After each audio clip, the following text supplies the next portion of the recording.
From the moment you step inside this cathedral of cranes, the planet's biggest shipbuilding complex operated by Hyundai Heavy Industries in Ulsan, South Korea, and on nearby Geoje Island, a harbor where giants are born, run by Hanwha Ocean, you get the feeling you're in a city of ships. We're here at the world's largest shipyard, and it is wild. Colossal ships everywhere. This single site builds about 10 times as many large commercial ocean vessels as the United States builds in a single year.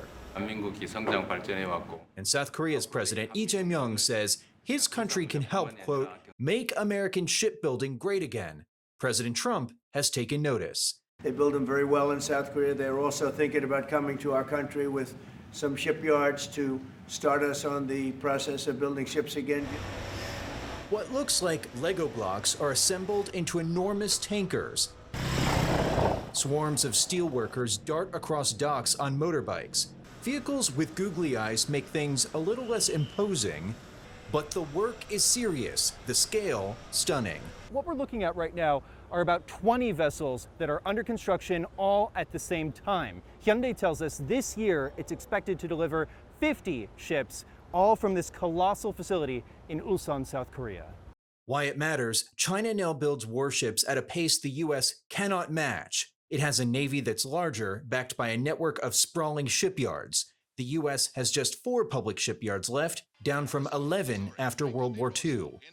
Shipyards back in the US are jammed, too few docks, too little capacity. So now, the US Navy is sending some of its ships here to South Korea for essential repairs. What's the most difficult part of all of this? The propeller. Propeller. Propulsion system. This is the 3rd Navy cargo ship Hanwha's repaired, the USNS Charles Drew.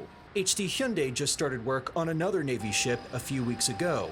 Danny Beegler is the principal engineer on the Charles Drew. Me, as the person that's worried about all the maintenance on the ship and fixing things, I can get a lot more done in a shorter time period in a shipyard like this as opposed to one back home. The before and after difference, rust to renewal. It's work to keep the US fleet running overseas. This is essentially like a giant Costco for the US Navy. Inside, it has everything from ammunition to cans of peas. There are about 100 people working on the ship right now, and why it's better to have it here from the Navy's perspective, this keeps it inside its area of operation, rather than sending it all the way back to Guam or to the continental US. Analysts say South Korea's shipbuilders are known for finishing on time and on budget. One of their secrets? Components from nearby supply chains. Here in Korea, we can get that in 1 day or 1 hour, maximum 1 week. Hanwha Ocean also has a supply chain established within 50 kilometers of the shipyard, which enables us to get necessary material or manpower from our established relations with companies to quickly repair a ship. A next step in the partnership could be South Korea building, not just repairing, US Navy ships. But US law would need to change. Foreign companies are barred from constructing American warships. The Navy Secretary says he is open to a change. In the short run, I have got to get hulls in the water.